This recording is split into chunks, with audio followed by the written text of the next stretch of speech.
Welcome to episode 35 of Unverified. We've got Tony Donohue, as usual, and David Land, who can't hear either of us. He's just here for the vibes. My goodness, somebody screenshot him right now with the thumbs up. So every time the vest does something that we like, we're gonna quote retweet it with that.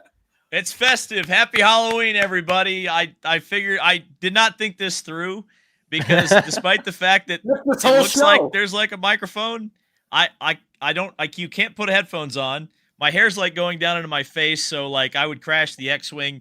I can't hear anything, and I can't see because I can't get my glasses on because the Hasbro didn't do a very good job of making this, so the visor doesn't go up like it does in The Empire Strikes Back when Luke Skywalker. Anyway, happy Halloween, everybody, or whatever, or to those who celebrate, I guess.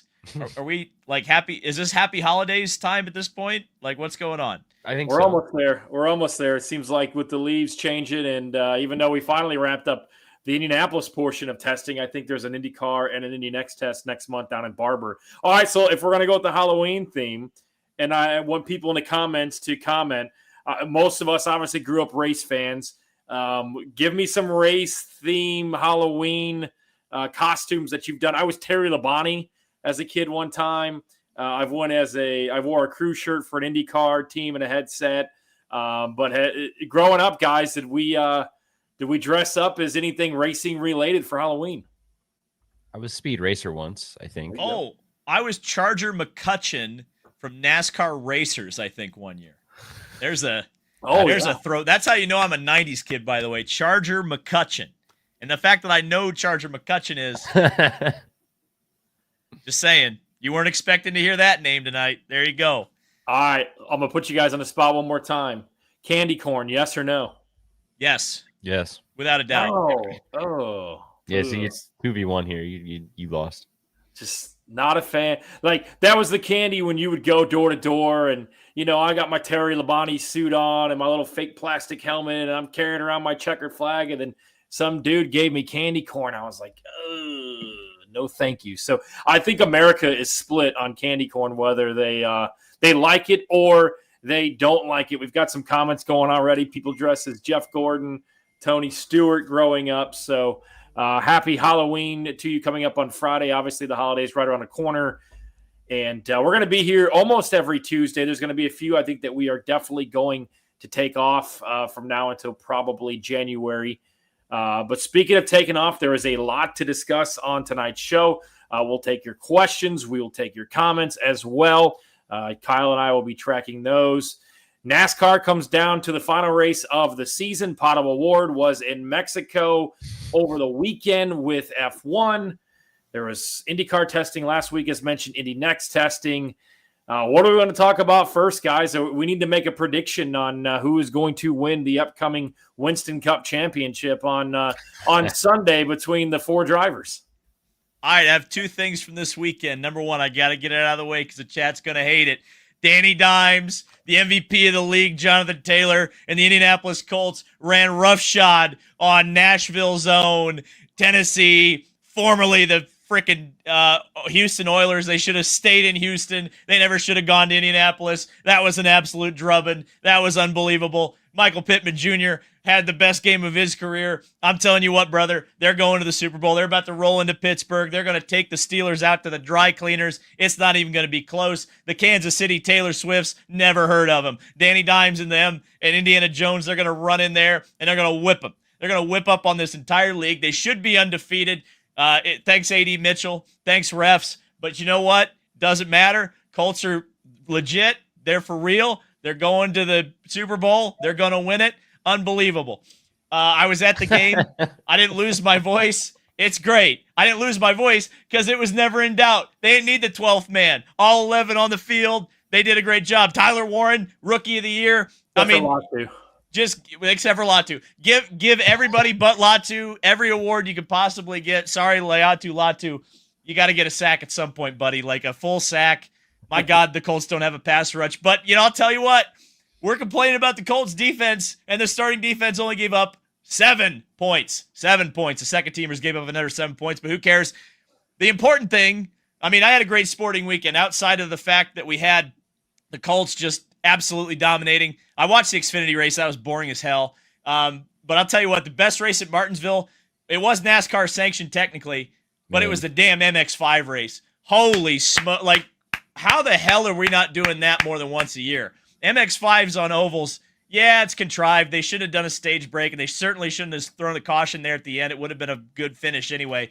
But, like, what do we have to do to get MX5, like a 4 or 5 race championship on ovals? Just do that once every. I mean, SRX, why don't we do it like SRX? Make it an all-star race or something. I don't know. MX5 at Martinsville.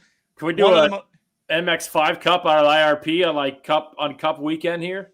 Absolutely. Or IMSA weekend. I mean, hell, do something, right? Like, I think IRP would be a perfect track. Iowa would be a perfect track. Loudon, New Hampshire would be a perfect track. Milwaukee would be unbelievable. Like there's potential here, man. The team owners are shitting their pants hearing you wanting more ovals, by the way. Yeah, they should. You know what? Yeah, but here's the deal, team owners. There's going to come a time. There's going to come a time where you guys are going to be like, oh, we're actually, like, people are watching and people are caring. Oh, I'm getting sponsors because we're racing on ovals. Well, the problem with MX5 is, like, you don't need them to race on ovals, though. You don't need it. I don't care. You just need only thing you need for that series, whether it's ovals or not, is for them to be a co-headliner with every series in America ever, always. Dude, add him to the IndyCar weekend at Milwaukee. Like, why not? I think one of IndyCar's biggest mess ups over the last couple. This is saying a lot, but, like, is this even in the top 15? Hey, they used to sanction that MX5 Cup. I just want to put that out there. It was not like IMSA took that back 2 years ago, 3 years ago. That used to be an IndyCar sanctioned series that we somehow lost, and we somehow I had a good conversation about other series being a part of IndyCar weekends, and Silver Crown and MX5 Cup seems like it would be perfect at some of these tracks that we go to. I did want to mention this on the football side of things. IU has moved to 8-0, the number 2 team in the country. They're going to lose to. It's going to be fantastic when IU goes undefeated this season. And then they get to December and they lose in the Big Ten. And we're cutting off to Ohio State. No, it's going to be so much. We're going to have to go to that. Also, we can't talk about sports without at least mentioning that the Pacers are broken. All right. Yeah, we're gonna just the Pacers died this summer so that the Colts could win. All right. We can't let that be forgotten. Or Jim Irsay, but yeah, that too. There are 6 healthy Pacers left, like, in existence. Like, when there's you're like 10 of them left, and 4 of them are 6 centers. NBA games, you know that it's over. But shout out to IU, shout out to IndyCar, shout out to Fox for getting Alex Palou on the Big Noon pregame on Saturday. That was awesome. They had him out on Saturday, and when he came out onto the field to wave that towel, David, what did the fans inside the Rock Memorial Stadium of Bloomington hear? All right, got to give a huge shout out to Andrew Brown, who's the video editor at IU and apparently watches my shit. And because of that, the entrance video, which is on Twitter, check my Twitter out, go look at it. I retweeted it. You should go follow Andrew. Andrew, use the Delta Force to roll out the red carpet for Alex Palou. It's fucking heat. Oops, freaking heat. It's listen, the Delta Force, it's awesome. I think that's the first F-bomb on the show. It's awesome.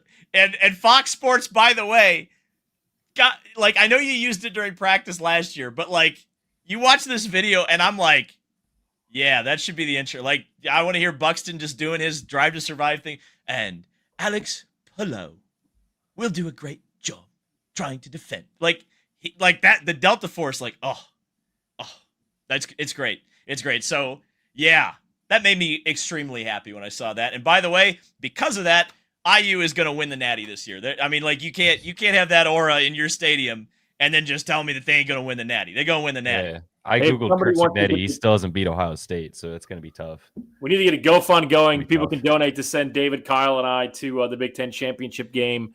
David and I will buy some IU gear. Kyle can wear his Ohio State gear, and the winner will have to do something embarrassing along the pit road at St. Pete or something along those lines. I'm down. We'll have to figure it out. That sounds too easy. So there was a lot to discuss. There was a test yesterday. David, I know we want to preview what you did on your channel. We did ask for some open emails, and one of our listeners, Josh, wants to know why David Land was not in attendance at yesterday's Indy Next test. Are you too good for Indy Next, David Land? ? Well, Josh, your first mistake was sending an email to Tony Donohue. You knew that was going to leak. I heard it. That would have been a hell of a surprise if I'd been surprised by it, but I got a screenshot the minute you said it. Josh, you're a PR guy. Like you got to make it worth some of the bigger fish's while. You don't see Marshall. You're not yelling at Marshall Pruitt for not flying. Marshall Pruitt doesn't live 32 steps away from the Turn 3 grandstands. Well, that's a good point. I don't really have an excuse. I'll be honest. It was an unexcused absence. I went to an antique shop. I bought a Champ Car book. I had a great day. Sorry. Well, we'll talk about the Indy Next test here. I know, Kyle, you're out there as well. They were testing a new gearbox. It was kind of like the first day of school, right? We get to know, at least I and Kyle do, that David, David's usually eating in Honda when there's an Indy Next race going on. But you get to know these kids and you learn who they are, their personalities, and they move on to IndyCar, move on to other series. Then the next crop comes in. So got to talk with Enzo Fittipaldi yesterday. His brother Pietro was there helping him out. We'll definitely be in that HMB car next year. Some other talk to Miles Rowe as well, as coming back for his third season. He told me he doesn't want to rush things, and he's just kind of going on the timeline that they are giving him as far as getting Miles Rowe to IndyCar. I was very impressed by Nikita Johnson, who is 16 years old, ran some in Europe last year. Obviously, one of the youngest USF winners that we've ever seen, if not the youngest, at the age of 14. He has a lot of talent. He was in one of those liveries that was the Java House and Splenda with the Ed Carpenter, Cape Motorsports, Jay Howard driver development group. And I think we're seeing a lot more teams in IndyCar for the Indy Next series putting their stamp on some of these cars. It's for a couple extra test days. I think it gives some camaraderie to that series of, hey, I'm an AJ Foyt fan. I'm a Ganassi fan. I am an Ed Carpenter Racing fan. I'm going to pay attention to Indy Next and these future drivers. And you hope the ladder system has proven that, hey, I'm under the Ed Carpenter Racing banner, although in the past it really hasn't. But hopefully there's a change in the guard where, hey, I'm signed to a future deal with Ed Carpenter Racing, and eventually I can find my way into an ECR car. Elsewhere, I did get to meet Victor Martins. He was very impressive yesterday. He had been in the United States for 48 hours. He flew in Saturday night, was in the simulator all day Sunday, and then ran yesterday at the Indianapolis Motor Speedway. Was quick. I wouldn't pay too much attention to the leaderboard as far as speeds go, because one car on each team had the new gearbox, and those cars were a little bit quicker because that gearbox is about 20 to 25 pounds lighter. But some new names, some familiar names are out there on a Monday afternoon, a chilly Indy Next test. And I'm going to go on a quick rant here, Kyle, before I let you go. We got to go back to Indy Lights. It's unbelievable how many people that are spending money in the sport, that are funding their child, that are sponsoring, that are owning, that are driving inside of this series, that either still say Indy Next or still say Indy Lights or say Indy NXT. It didn't work out. The person who put it together is no longer around. Why fix it if it ain't broke? Go back to Indy Lights. There's brand recognition with that. Yeah, actually, I agree with that. There are too many people who still call it Indy Lights. I'm gonna do that though. I'm gonna do the opposite, where I'm gonna call it Indy Next. But the problem is you have to say Indy Next presented by Firestone. Yeah, I can say Indy Lights presented by Firestone just as easy. Yeah. Yeah, interesting test yesterday. Like you said, different components in the cars. You can't really look at the leaderboard too much, even though there was someone in the chat asking where Max Garcia was. He was 14th. Mm-hmm. Enzo Fittipaldi was there. Victor Martins, a lot of guys over from Europe. I think Dennis Hauger might have kind of set a trend. Yes. And also the IndyCar grid is kind of filling up right now. So it's not like the days where everyone could just come from F2 and go straight to IndyCar. So the feeder system is finally feeding, if you will. I think some impressive names. Nikita Johnson really, kind of stuck out to me. He was in the 21 Java House car, the Rasmussen looking one, and finished P4 on the day as a rookie. Really young kid, has impressed in year one. Hasn't won a championship yet, I believe, but has just stuck out in year one of every series in the USF ladder. Alessandro DiTullio taking over the 14 AJ Foyt car.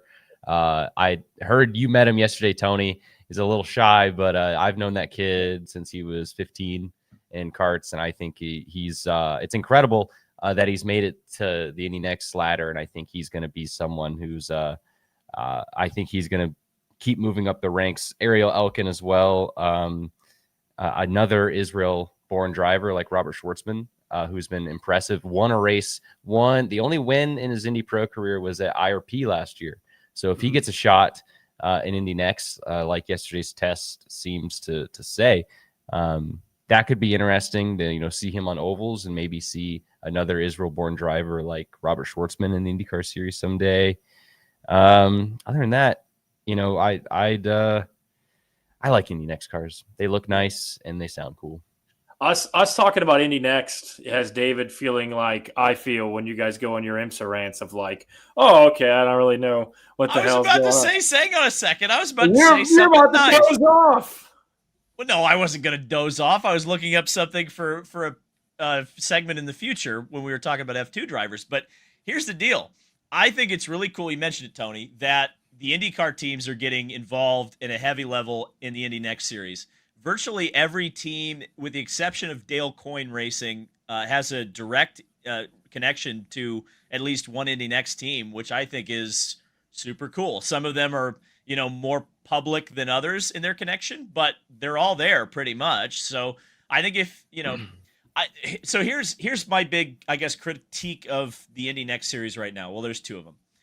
You mentioned how Ray Hall. I'm not sure Ray Hall. By the way, sorry, I'm not sure Ray Hall is. Even though they have enough drivers that they could field an Indy Next team as well. You know what? They should actually. You know what? That would be perfect, right? Because you wouldn't have to keep the drivers in the basement. Did Toby Sari ever get a full-time season in Indy Next? I don't know if he ever ran full-time. Why not just do that? God, that's a great call. And then if he wins the championship, just use that money to put him in the 30 car. Hey, that's a great call. Two criticisms I have about the series, and probably part of the reason why I like to have my brekkie and watch it on the TV is that I think that running races at 10 in the morning on a Sunday is, and I've said this before, I actually got called into the principal's office for tweeting about it one time. No, it was actually a good conversation with the previous director of Indy Lights. But like seriously, you look at it, and if you're trying to start a series or have a series that people care about and that you have on television, you need to start treating it like a television product and not treat it like a feeder series.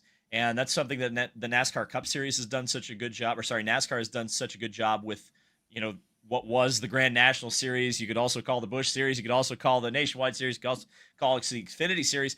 I watched one, if we don't count MX5, I watched one NASCAR race this weekend, and it wasn't Cup. It was Xfinity. So, if you think that there isn't a market out there for people who might want to watch a different series, I think that's wrong. So I think from that perspective, I would like to see them, headline Saturday, after IndyCar qualifying. I feel like that's just a no-brainer, and it might incentivize some of us in the media to talk about them a little bit more and treat them more like a big deal. And the second thing, which is another huge criticism, from my perspective as a media person, too many doubleheaders and not an interesting enough calendar, not enough interesting enough schedule. The tracks that they go to, yeah, sure.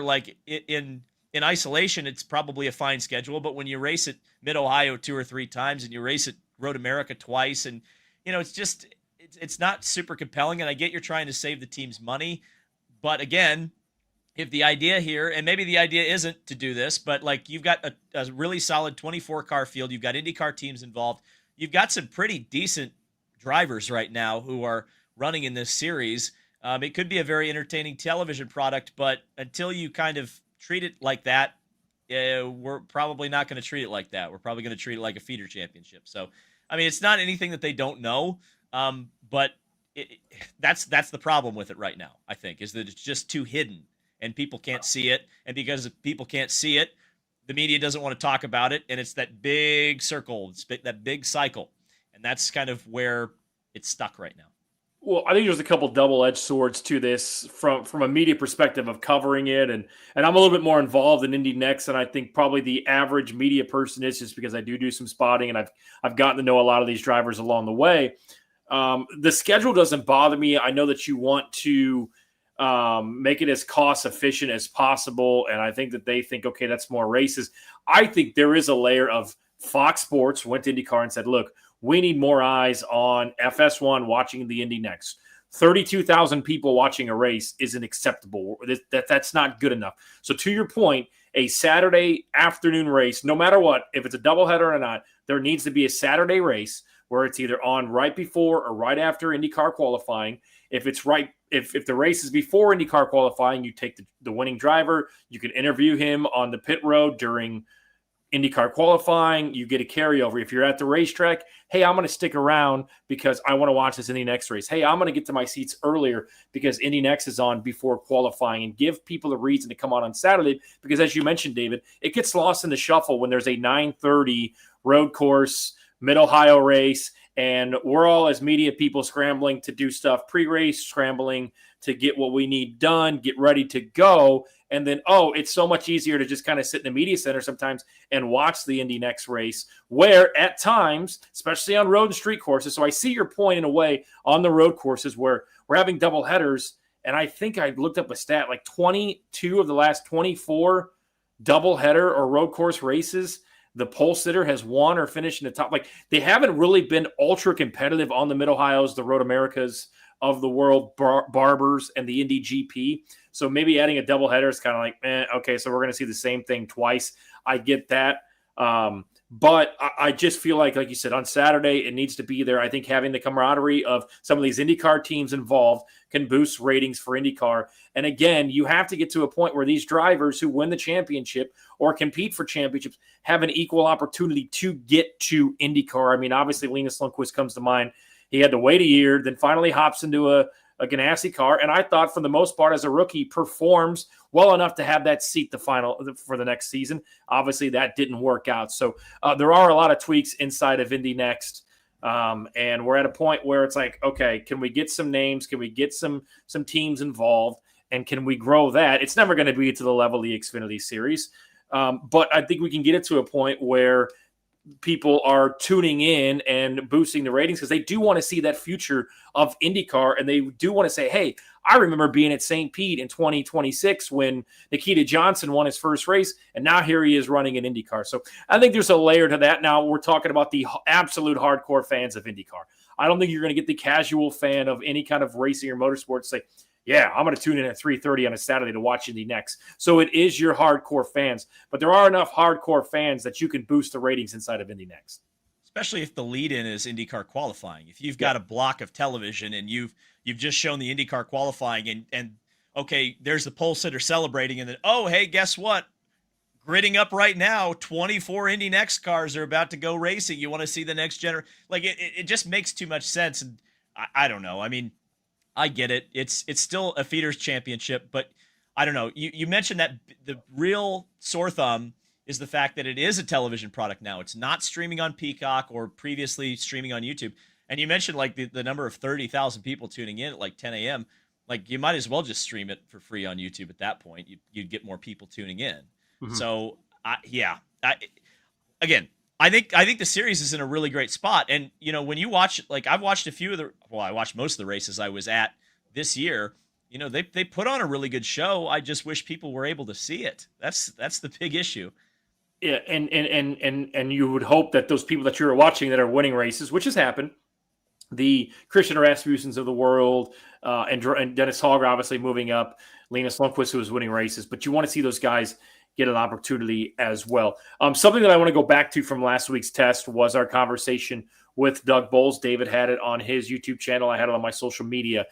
There was a lot to dissect, and I wanted to go back to it and discuss whether or not we feel, with somebody asked to grade Doug Bowles in his first year at IndyCar and where we are with Doug Bowles. I think he handled May as best and as fair as he could. But I want to go back, David, and I wanted to ask you, what are your thoughts on what we need to see over the next couple of months? Because you would think that treating that Phoenix test that comes up, I believe, in February is almost a race weekend, where we stand as far as having an independent body or somebody that separates church and state when it comes to technical inspection, when it comes to not having what happened back in May with the attenuators, and obviously some of the things that went down on the suspension pieces for the drivers that were moved to the rear of the field after the race. Where are we on an independent body and really coming together to separate that church and state? I know there were some people at the last couple of tests that have the background that could be the head of tech and the head of competition, which is a job that is listed currently on IMS's website. But where do we stand, and what do you feel needs to be done to ensure that we do have that separation of church and state in 2026? Boy, that's a big question. I think the first thing would be, my suspicion is probably we won't hear anything official until the new year. I would, again, this is a total guess, but I would imagine that if you are making a big change, contracts would be ending at the end of the year, would be my guess, right? So maybe that's when you do it. Doug mentioned a few different possibilities. I think he threw out, if I remember correctly, this is off the top of my head, he threw out ACUS, which is a sporting body you don't hear very much about, but it's pretty important. It's like the American version of the FIA to a certain extent. He also threw out the FIA themselves, which of course is based in France and is extremely powerful as a motorsports sanctioning body. They sanction Formula One, World Endurance Championship, among other major championships. I don't know which way it goes. I think you're right, Tony. The best way, which is so funny, the best way to get this separation of church and state that I think some of the partners want is, and I get it, it's a meme at this point to say, but you bring it back to 1995. You go back and you have USAC running things or CART running things, and it's a different. The sanctioning body is separated from the racing product and who's running the series and who's running the tracks. And so if you had the FIA come in and be, let's just say the FIA, for example, comes in as the governing body, then they're the ones making the rules, making the calls on the field, quote unquote, and everything else is handled by IndyCar themselves. I think that's probably the best solution, which is, again, so funny because we went through all of this. And even Tony Kanaan ripped my ass today because I was too young to know what the split is. Tony, I know what the split is. But the thing is that we went through all this rigmarole. We blew the sport up just to go back to a worse version of what it was in 1995. Rant over. 1995, though, your favorite year. Well, but we don't have Reynards and Lolas, and we don't have engines revving to 15,500 RPM. I mean, we're missing some things, race fans. We're missing some things, but I don't know. It is fascinating, isn't it? And I think if you look at like what's happening in NASCAR right now, it's kind of the similar thing where it's like you guys are blowing up, or Formula One with their Apple streaming deal, right? You look at it, you're kind of going, you guys really want to do that? Yeah, I don't know about that. That deal's crazy. I was thinking about this the other day. I don't know why or what came over me, but I was just thinking from an outside perspective, if I'm somebody who even has a thought of joining the IndyCar series, right? And you just, on surface level see that the owner of the series and the Indianapolis Motor Speedway is also fields a team, and that team just happens to have won, what is it, 5 the last, however, like, the stats, the history. So what makes, out of that alone, makes you want to join that series, right? What like that alone, do I want to go spend millions of dollars in something that the owner runs a team that usually wins, always wins? Like the Yankees owning MLB. Yeah, like when you put it in that way as well, like Roger Goodell doesn't own an NFL team. Like it's never going to fly. And until they find and it's so important. I think it's probably more important than we give it any credit for, that they find a way to separate church and state completely. Like Penske needs zero, has to have, like, there's got to be a point where Penske has zero say in what happens from a technical perspective. Because if I'm another team or another entity looking to join the sport, if I'm Zach Brown, I'm pissed. Like, I think this is one of the few moments where, like, you just have to really admit he has every right to be mad and just untrustful. I don't think that even if everything's smooth and perfect, right? I still think everyone has a right to be upset and uneasy about that. And I think we probably should have been more alarmed and thoughtful of that from the start of the partnership when Roger bought the Speedway. Well, I think it's something that was definitely discussed. Maybe this is not the right example, but we kind of see what's going on in the NBA with the gambling and what's happening there. Like, there's no longer a benefit of the doubt, Kyle. Like there's no longer, like, the one time that it happened with Penske and the push to pass, it was like, man, okay, was it a mistake? His word versus my word, but it was still Penske. And then this year, getting caught with your hand in the cookie jar for the second time, it's like, okay, what's it going to take? And obviously the firings of the top three brass at IndyCar, on IndyCar for Penske, were let go. Two have landed on their feet. One, I think, is fishing in California. But yeah, I mean, I think to your point, Kyle, it's like, why and who is going to be that person that isn't going to be that yes man? And obviously it's looked like that there isn't going to be somebody. So you have to bring in somebody totally separate from what you have to come in and kind of put your hands together and play devil's advocate and play I really like this comment from Cody that Jim France owns Action Express and IMSA, because obviously NASCAR owns IMSA. But because, thanks, I think, to John Doonan, nobody ever really questions that. The team that won the last two races of the IMSA calendar this year is owned by the guy who runs the series. But John Doonan really doesn't. I mean, there's nobody questions that for IMSA. Cheating. Never in IMSA. So is that, and it all comes from unless you're Mike Shank. Well, Mike Shank doesn't own the series, though. That's exactly the difference. Exactly.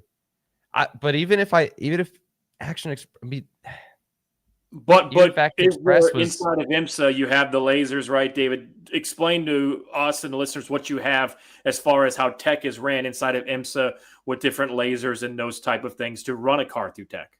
Yeah, tech. I mean, if you've ever been to an IMSA race, you can see how just advanced the technical inspection is. They get the car up on a huge stand. They look all over it. Obviously, you mentioned the laser scanning. That's technology that NASCAR uses as well. To an extent, that's Pandora's box, right? Because you see the issue here at Indianapolis during IMSA, where there was a bodywork fit, like the Acura was slightly out of compliance with the bodywork fit, and they threw that car out of pole qualifying. It had to start at the back of the field. Now, of course, that's probably the right thing to happen, but I think, I don't know, you are going to see if the scrutiny increases to this extent in IndyCar, especially in IndyCar, where the teams actually really do still have a lot of wiggle room and leeway to build their own cars, right? Like, we talk about this as a spec series, and this is something I was talking about with Tony Kanaan today, is that the teams still fabricate a lot of their parts. They sand their own parts. They do a lot of the work on the race car to put it together. Dallara doesn't just ship you a car and put a bow on it and say, here you go, go race it, buddy. Like, the teams do a lot of the stuff. And if the teams are just a little bit out of compliance, especially with that, with a laser system, then you're going to see a lot more penalties, even unintentional, if they're not specifically trying to cheat, if they're literally just building the car and, they did one sand too many, right? And too much of the bodywork came off of the car, right?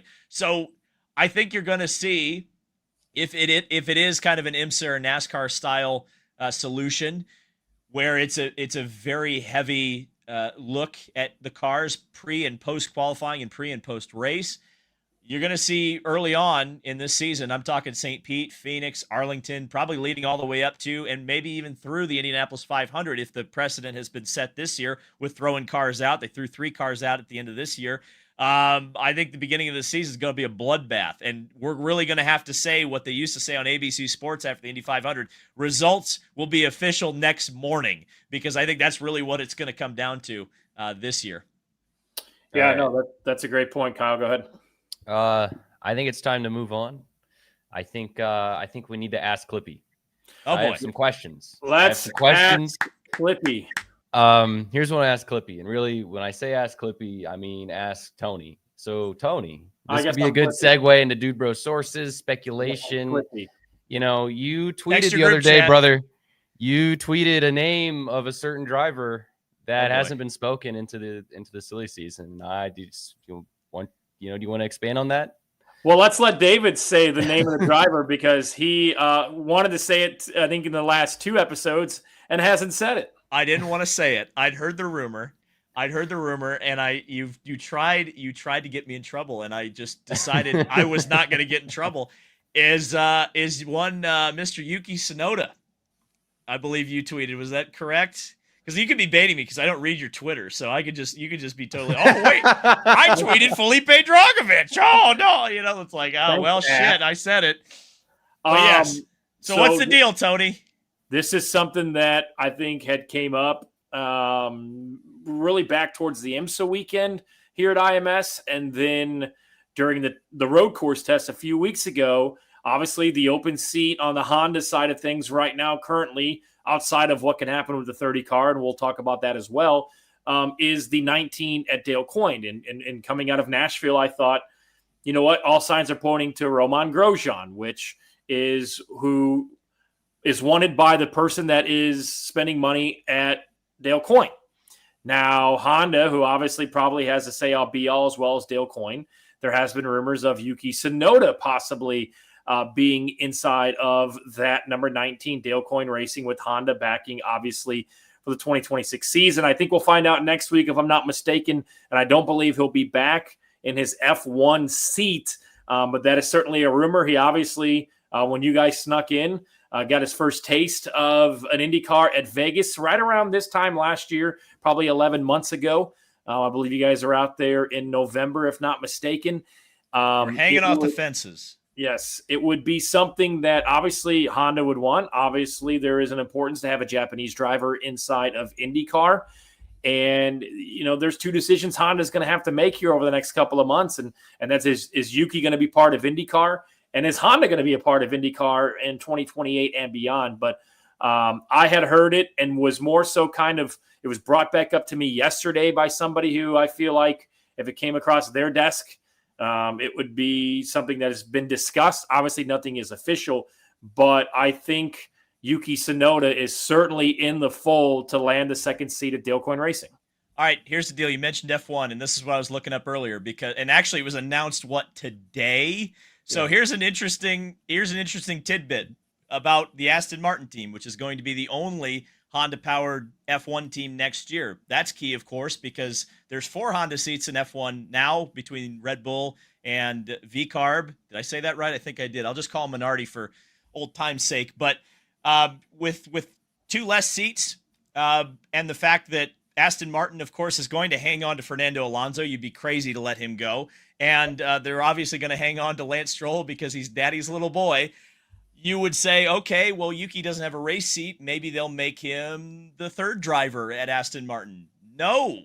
Aston Martin named today a young American, a 20-year-old American named Jack Crawford, who will be the 3rd driver for Aston Martin next year. So Yuki Tsunoda appears, unless something really crazy happens and he drives a car not powered by a Honda, and I think it might be a cold day in hell when that happens, he doesn't have a spot in Formula One. So when you're looking at Honda's global motorsports activities, you kind of say, okay, well, Yuki's obviously their highest profile driver, specifically if you're looking at Japan, which has a very strong stake in Honda, obviously.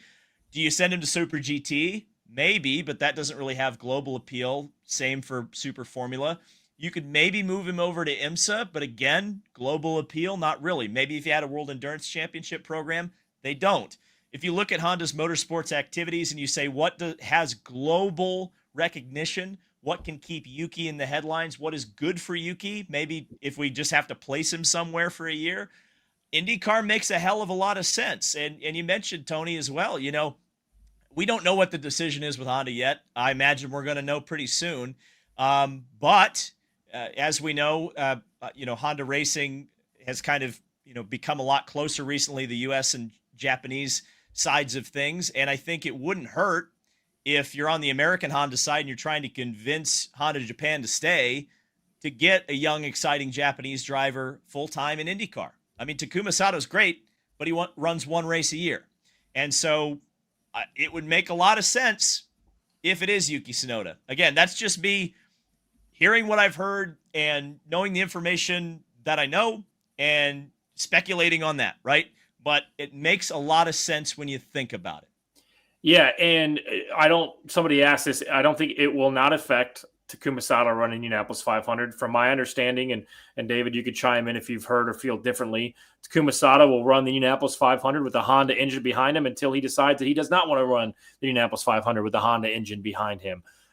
So yeah, I think it'd be good for the sport. I think having that the global reach into Japan and having that audience tuning in, I think would be big, but it's something that we have been hearing. And based on Dale Coyne's own words, right? Like, we're supposed to know this by Friday. He told us he'd have both drivers by Friday, but maybe at the time when he said that, he probably wasn't under the impression that this was a possibility and that it more than likely was going to be Romain Grosjean. So we shall see. There will be a test in February for IndyCar out at Phoenix. Kyle, continue with Ask Clippy. I mean, that's all I had, unless there's anything. I mean, now I guess we'll roll into Dude Bro sources if you guys have anything. That wasn't Dude Bro sources. I mean, that's that. Yeah, I mean, that's God. The biggest one. I don't know what else you guys have.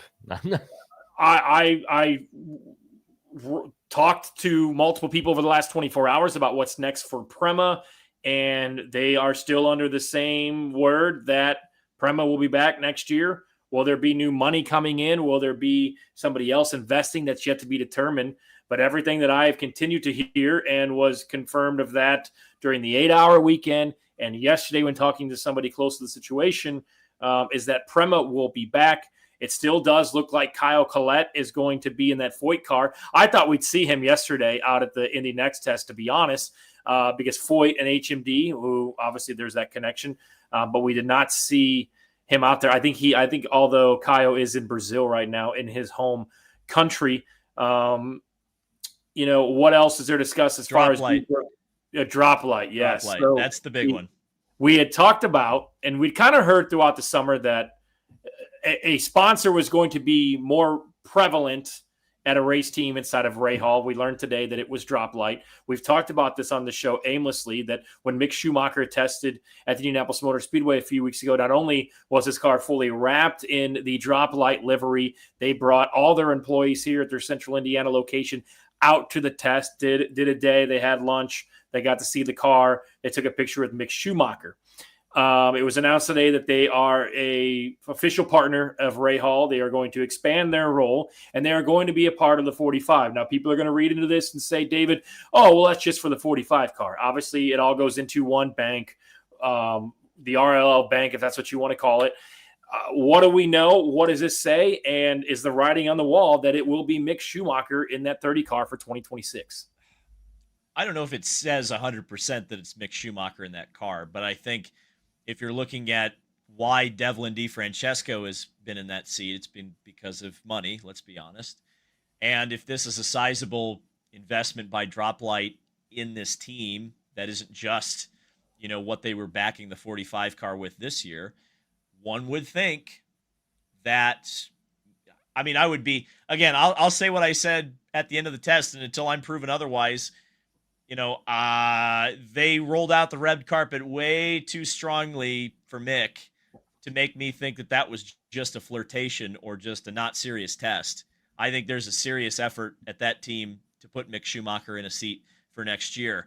I think it would help the I think it would help Ray Hall. I know we've talked about how good or maybe not so good the 30 car actually is, but you can't. I mean, would Mick outperform Devlin? It's hard to say with 100% certainty because we obviously have a lot of data on Devlin. We don't have a lot on Mick.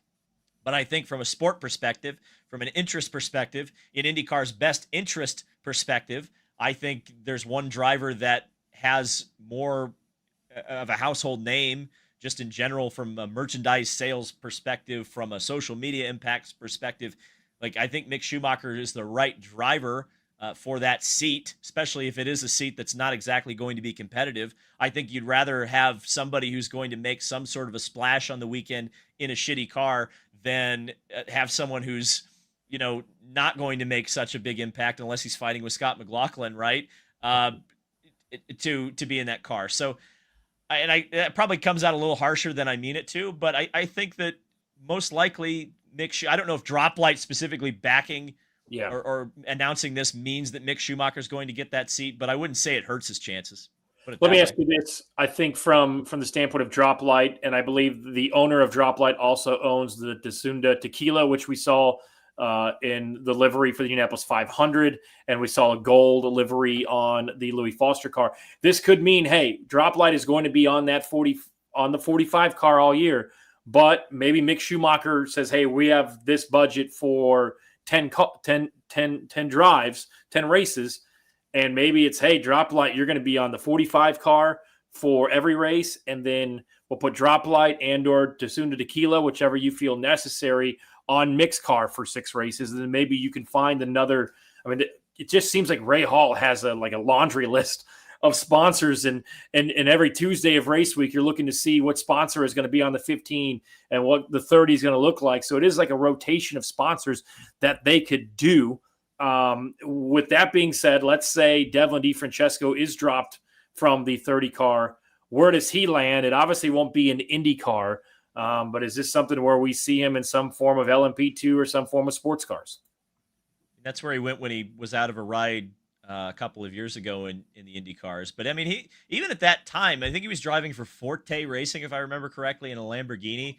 And even then, Devlin would tell me I've got an IndyCar deal for like he told me in early 24 that he had an IndyCar deal for 25, and he was right. So even if he's out for a year, I wouldn't be surprised if Devlin comes back. But again, I mean, this whole situation has been weird, right? Like, we heard the rumor about them maybe selling a charter. Like, what's been going on with that? Is that even remotely a possibility anymore? We've heard every possible scenario of what is contained in Devlin DeFrancesco's contract. Nothing has come out about that yet.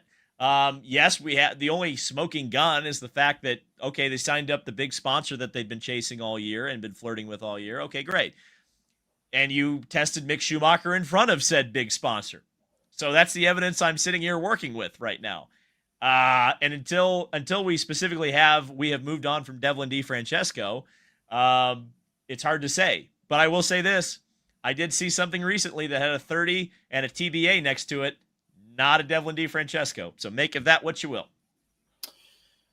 More to come on this situation with the 30 car. Obviously, we should know here in the next couple of weeks what that looks like. Hey, I wanted to go back, David, and ask you, and I know, Kyle, you're watching as well. Last Friday, we saw Pato O'Ward drive to 13th in FP1 with food poisoning. It came out that spokespeople from Mexico said, hey, if NASCAR and IndyCar want to come here, they need to come up with a plan, a fundamental plan with the foundation on how it's going to work and how it's going to happen. What do we take away from the test last week?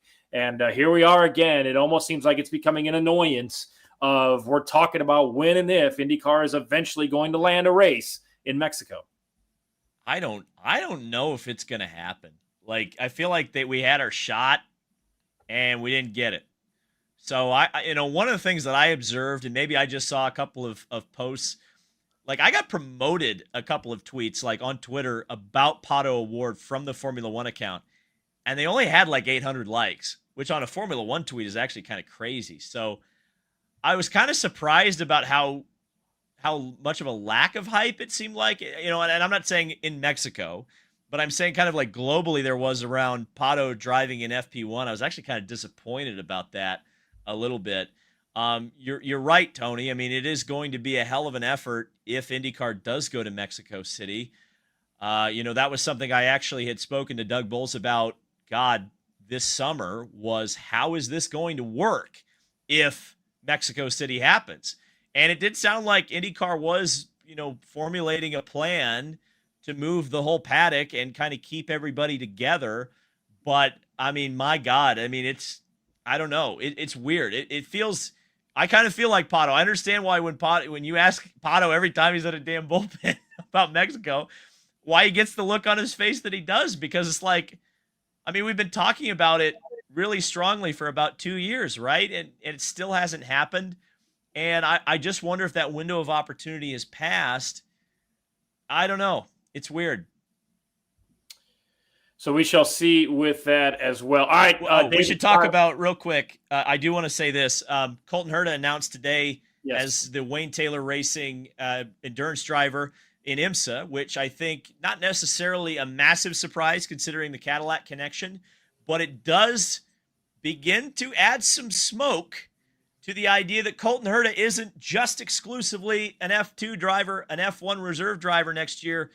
He can do other things. So I guess I'll ask this now, because I've been firmly in the camp he is not doing the Indianapolis 500 next year. There are too many hoops he would have to jump through, because he can't really drive for Andretti, because he'd have to drive a Honda. Where would they find that engine? Where would they find the crew? I guess he could get it in Indy next, but it'd be a little bit difficult, and it wouldn't be a solid or as solid of a team as a full-time one. Could you get him a Chevy? If so, where could he go to stay in the GM family? There's a lot of things that I'm kind of scratching my head on, but I guess now that he's doing an IMSA calendar, then you're starting to ask the question, because you look at the F2 calendar and you see an open May. Does Colton Herta run the Indy 500?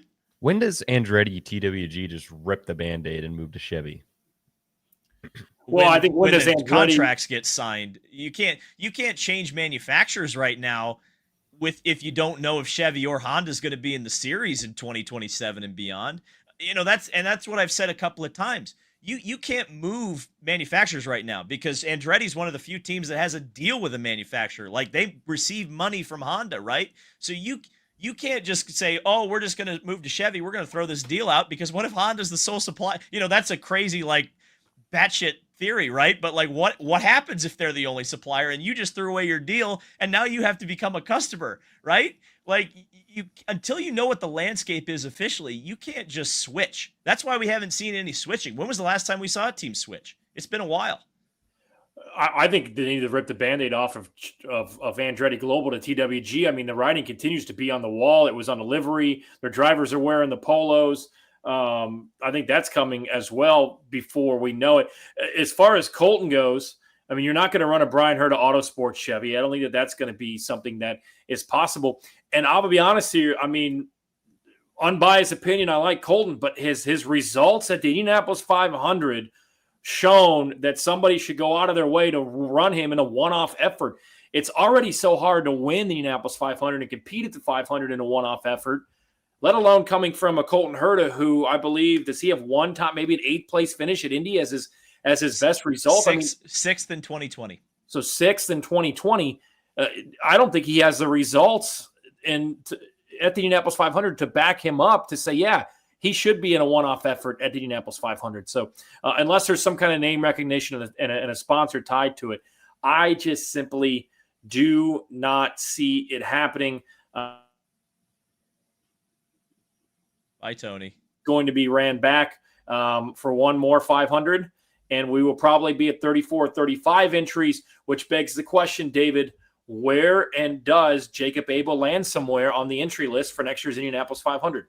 Well, he's certainly, I mean, if you read Racer today, he's certainly trying to end up at Coyne. But as you mentioned, I think there's a lot of motion in the ocean towards that seat. And I think if you're Dale, you'd be hard pressed to pick Jacob right now. And I get Jacob had a bad year, right? I think he's got more potential than he showed, but I don't think there's going to be an open seat full time in IndyCar for Jacob if he's going to be purely hired or even buy a seat at this point, right? So if they go and do their own thing, like I've kind of said on the last couple of shows, I mean, if you can get that the Chevy engine lease and do kind of run it back the way you did in 2023 when you got RC Anderson in the show, I think you've got a good shot. So I don't think that's unrealistic as a possibility, but I think you've got to start putting the wheels in motion to that like now. Because as you mentioned, you kind of need to, by the turn of the calendar year, if you don't have the deal signed, you at least need to kind of like know, hey, we're committed to running the Indianapolis 500. Otherwise, you're not going to get an engine lease. That's just how it is these days. And there's just not a shortage anymore either. It's not like it was, what was that, 2022, where we were scrambling till the last minute to fill the field. You're not going to get a sweetheart deal. If you're going to expect Ilmor or HRC to get you an engine, you have to tell them as soon as possible so they can make the hires and put the people in the position and start prepping the engine for you for May. And so I don't think I think that's probably his best option right now, is to just run the Indy 500. And quite honestly, and I hate, I've suggested this for a couple of different drivers, and I know there's different thought processes on this. If I was Jacob, if it's not an LMP2 ride that I could go and go run Indy next. Keep the reps up, keep running something, right? Because I don't think, the other thing I'm a little bit worried about Jacob is that he ends up as a reserve driver somewhere, right? And we know what that means. It means you're not going to drive anything unless some exceptionally crazy circumstance comes up. Before we wrap up the show, we want to thank everybody for being here on a Tuesday night. Please like and subscribe. Kyle, we'll start with you, and then we'll get to David. Tickets for all events for IMS in 2026 went on sale today. I want to know where you guys, where your favorite spots were to the events that you went to at IMS to sit at were in 2025. Favorite at IMS? Turn 3 is obviously always great, but there's something about a practice day and being up in the penthouses, right? That's the easy answer. Well, to give our friend Josh another shout out. By the way, congratulations on buying your home, buddy. Indy's a cool place to live. We've been on for 56 minutes. He already heard his name. He ain't listening. That's right. But we're just making sure everybody knows that Indy is the place to be. I would say this: the Musburger platform, pretty cool place to watch race cars. Mm-hmm. What's another? There's always some cool hidey spots at Indy. For IMSA, I really liked standing as close to the bridge as I could. When the Aston Martin came past there, that was good. It's good stuff. For me, I've watched every Indianapolis 500 except for 2 in turn 3. So that's always a great spot. And I think hopefully with some of the things that we learned in last week's test, we might even see some more passing going into turn 3 in Indianapolis 500. I think anything on a road course, like if you can get out to the Miller Lite party deck where they're right below you. And I was out there yesterday for the test, in that area between 2 and 3 on the road course is great. But we went out there for the test. If you can on a practice day go to between 3 and 4 on that where the handicap seats are, where they shoot out of 3 and come right below you on the oval, and you could really feel what 225 miles an hour looks, feels, smells like. It is phenomenal to check out that. All right. You boys have had a very, very busy 24 hours. What can our listeners expect from your social channels here in the next couple of days? Well, we filmed a tour of the new Aero McLaren facility, which is the old Andretti facility, hosted by Tony Kanaan. He really just talked. I listened most of the time, but no, it was really cool to run into TK. Really get it. My real first chance to meet him. Believe it or not, I've asked him a few questions in like press conferences before, but to really spend some time with Tony, spend some time with an Indy 500 winner, like I have to pinch myself sometimes when I get opportunities like that. And it was really cool. And you know this, Tony, but Tony Kanaan really understands the digital side of racing, understands how important social media is. So it was really cool to pick his brain a little bit about that and actually ask him some advice, because he has a huge Twitch channel that he runs. So, it's cool to see like team principals and people high up in IndyCar who are starting to get it. And again, he was one of my heroes growing up. So it was really cool to spend that time with TK. It's going to be a cool video. And I do want to say one of the places that I saw Tony Kanaan for the first time and see him every year was my seats in turn 3. And it was so. This is something I would suggest to anyone who has an Indy 500 ticket. If someday you can go to the Speedway and watch cars go around the ovals when it is empty and you can go into your seats, do it. It is like a biblical experience. I did that on the last day of the oval test. I put the video on Twitter. Unbelievable. So yeah, look for the tour of the new Aero McLaren facility. It's not done yet.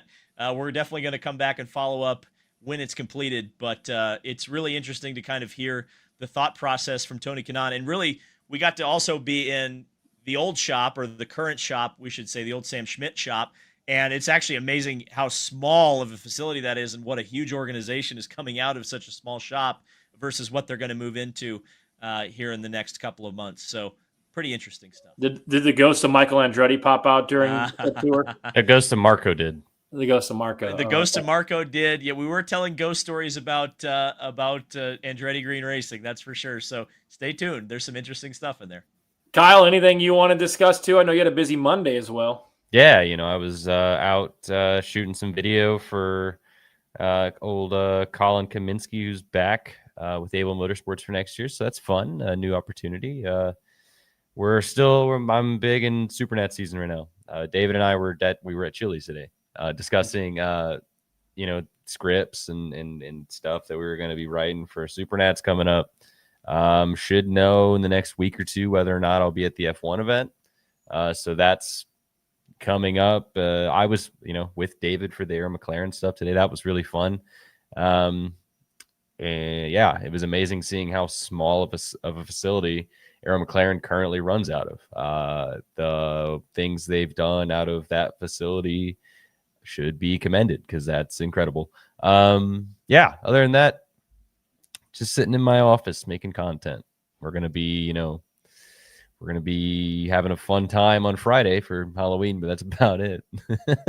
I posted on my Instagram earlier today, just kind of my scenes as we talked about from the Indianapolis Motor Speedway. So from the end of the Wiener race to the BC 39, kind of where we were for those things. I have a podcast coming out tomorrow discussing what the new IndyCar Parkside cards are going to look like for those that are interested in that, and kind of dive into my conversation yesterday with Miles Rowe as well. So for everybody here at Unverified, we'll see you next Tuesday. Have a great Halloween.